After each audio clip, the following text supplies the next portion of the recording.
guys, I told myself when I was able to make this combination that it was going to be on YouTube.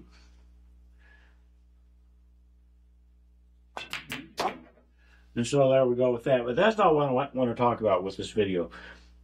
I watched something on YouTube a week or two ago.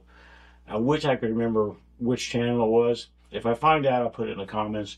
But the guy was shooting, and he was talking about how he was having a hard time aiming. He felt like he wasn't aiming, wasn't giving the shots, I guess, the mental effort that he had been doing in the past. In this video, the guy was still shooting pretty well. But he was, I don't know, I guess he was concerned. And he just kind of wanted to know, okay, what's going on? I have some theories, and that's what you get on my channel, is my theories about why a pool player might not be aiming a shot like in the traditional way. Or really just about anything on a pool table, playing shape, stuff like that. Some things require mental effort and some really don't. I mean, you could take that all the way back to almost anything in life. When we were all kids, babies, probably none of us knew how to walk when we were babies. And when we did finally start taking our first steps, we're like, really, I'm getting more like this now as I get older, but I'm talking about now when I was a little baby, just giving it all this thought and all that. Now, luckily, I don't have to give walking a lot of thought anymore.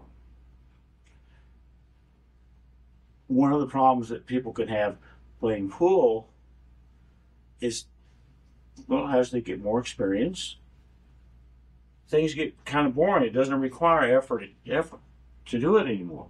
So, I am always bad at examples. So let's say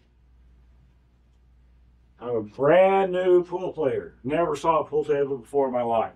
And I'm like, what the hell is this thing? Well, it's a pool table. Okay. I don't even know how to hold a stick yet. I'm putting an awful lot of thought into holding the stick and not dropping it and looking like an idiot.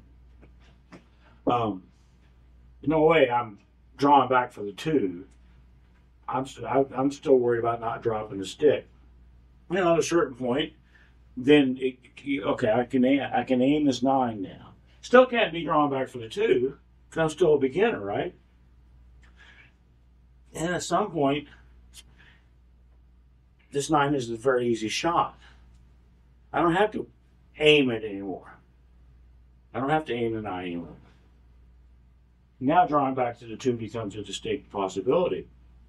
And I can shift my mental effort. I'm not aiming, but I'm kind of aiming my shape, if that makes any sense. I can't think of a better word than aiming. Aiming my shape. That's where my mind's going. Is not to making the 9, not to holding the stick. It's going to, and then coming back for shape on this ball. The reason I didn't aim at a 9 was because at that point, my career in this example was boring. It was boring for me. So that's one reason that, like, this person making this video might have found he wasn't aiming. He wasn't having to aim. Now, that could be a nightly thing. He's having a really good night. It could be just a simple game situation. Maybe he feels like he has to aim most of his shots, but if he gets one like that that's really easy, then he doesn't have to aim it anymore. Could have just progressed to a level where that's just kind of the way he always is. If that's the case, enjoy being in dead stroke a lot more often. It's fun. I wish I did it more often.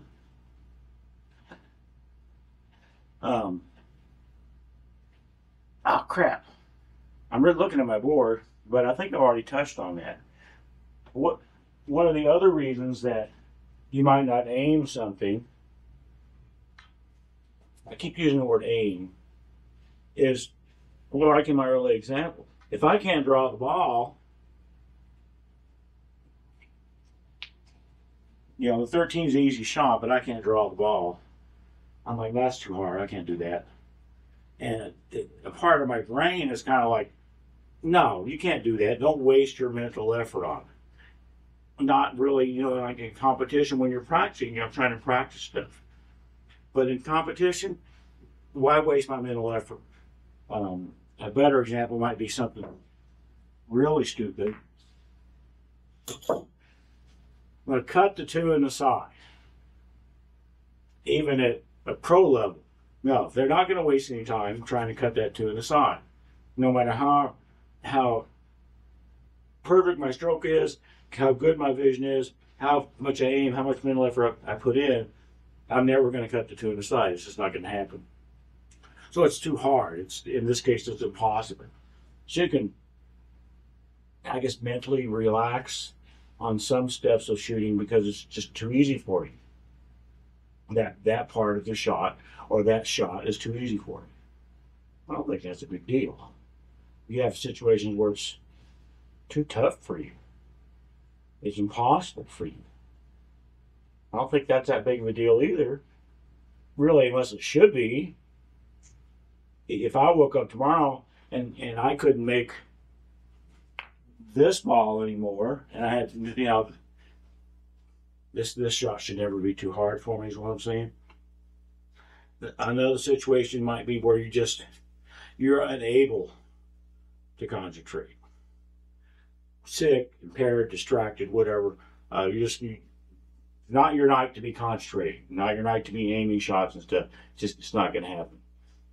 You also might get a situation where you just flat out don't care. That particular evening, night, day, whatever, you just don't care. Maybe you're at a bar just shooting some pool with some friends, drinking some beer.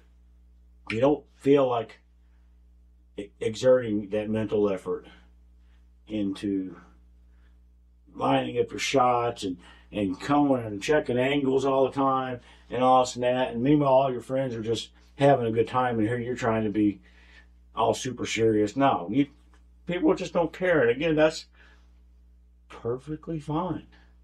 It's not perfectly fine in competition, but it's also really hard to fight in competition. If you find yourself, I don't know, they pick you for the Mosconi Cup because Shane got sick, and now you're at the Mosconi Cup, probably not a good time to decide you don't care. But if you did find out that you didn't care, it's not a whole lot you can't like force that. At least I cannot force the give a shit factor I've talked about before. It's pretty tough. The last thing I have written down there is one of the things that I've tried to do a lot is I'm trying to let my inner pool player shoot most of my shots for me. And that means that I don't want to aim, on purpose. I don't want to try to draw back to a certain spot on purpose. I want to let my inner pool player do that stuff. And if I get on a shot, whatever, I'm bad at examples, so I ever mention that. If I get on a shot and it's halfway tough, and I start aiming it, because I don't want to miss it, my inner pool player can check out. It can decide that I don't need him for this shot because I'm taking care of the aiming and all that. And he'll just check out. So I can, on purpose, not aim a shot. And that's, I should have let my inner pool player shoot that shot, correct? That's something that is more of a practice thing, I believe. But I don't know if it's even that. There was a lot of times back when I would be playing in league and stuff, especially in league, where I would just, I just let my inner pool player aim and shoot and get shape and whatever else needed to happen. And I would just, be along for the ride, watching somebody play well. It was kind of a cool thing. One thing that's interesting about all this is, why I just throw 3 balls out there. Once a player gets to like a really elite level, or they're playing in really big tournaments. You know, I'm talking about Josh Filler, Farrah Gorse, and Jason Shaw, and Shane Van Boening, people like that they're always they always have to play their absolute best, or they're going to lose because they're playing another absolute top player. A lot of times, all the stuff that I talked about, you know, too hard, too easy, don't care, they just kind of go back to the fundamentals. Like you watch Federer, he just won the World Pool Master today. Congratulations to him. My invitation was lost in the mail, apparently. He's aiming every shot. It didn't matter if he's got this out here, 7.62. I guess I should do it and I'll do them in order. It didn't matter if he had this or not. He's not going, oh, this 2's boring. Getting shape on the 6 is boring. I'm not going to aim it. Even subconsciously, he's not thinking that. He's thinking, I'm playing Josh Filler in the finals of the World Pool Masters. I'm aiming this damn shot. And he has the concentration abilities, you know, to do that. He's worked on his concentration, or he just has natural concentration to do that. Me, and probably a lot of people like me, I don't have that level of concentration where I can really bear down on every shot. There's some shots I want to bear down, but this too is not one of them for me. I don't, you know, my level of play, my level of competition, I don't need to. So I can, you know, let my brain relax a little bit on shots like this.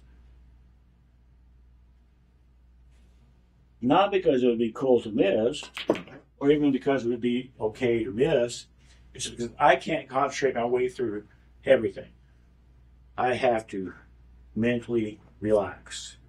But the top guys, once they get up to that certain level, they're, for the most part, there's always going to be, they're really bearing down on every shot. And, you know, sometimes I envy that they have that ability to do it, to really bear down and make every shot count, give it their 100% best effort. Sometimes I envy that. Sometimes I feel sorry for the guys, because I don't think they're having any fun at all playing pool. I mean, I'm sure Federer's having fun tonight counting all his money, but actually playing and having to bear down on every shot, I wonder if those guys, if they have a shot like this, make the 13 in the side for the championship of the world, for example, and because they're top players, they're playing another top player, championship of the world, they're really bearing down and aiming. Does it bother them? Do they ever remember and think, man, this is a stupid easy shot. Why do I have to aim this? Just because it's, you know, the most important shot I'll ever shoot in my life. Does it bother them that, in a way, they might see them gone backwards a little bit in their abilities, because they went umpteen years never having to aim that shot after the first couple weeks of playing, whatever. And then they work their butt off their whole life. They get to the upper echelon of pool players, and then all of a sudden they're going back to aiming shots like that. And that seems weird. I wonder if that ever bothers them, or probably not. They probably have the mental discipline to not let it bother them, just like they have to have the mental discipline to actually aim that shot in the first place. And plus, like I said, they're too busy counting their money to really worry about it too much. That's this video. The pool student, that was the channel. It was Ron, the pool student. I'll put that in the description, because he's the one that was asking the question about aiming. I've tried to answer that a little bit, my thoughts on it, and also just point out it's not just about aiming. It can be anything you're trying to do that it's either going to take mental effort or it's not. And that's going to depend on your level of experience and level of inebriation and all this and that. I think find the easiest thing that still requires some effort, and that's where you should put the effort in. Did I talk about that? Man, I'm yammering again. So, I think I did kind of a halfway touch on it. If I'm going to shoot the 13 and draw back for the 12, the easiest thing that still requires effort is getting shape for the 12. That's what I was kind of getting at with that. So the 13 doesn't require any effort. Drawing back here for the shape on the 12 does. If I had, let's see, now I'm trying to draw back and break this out. Still don't need to aim the 13. It's still easy. But my focus, the easiest thing that requires some effort, has to be to hit these balls. It doesn't do me any good at all to just draw back. Actually, if I wasn't capable of drawing back to this rail, I probably wouldn't even be entertaining the thought of trying to break these balls down. Now, I might be rambling a little bit. Did you ever notice I do that? Thanks, guys.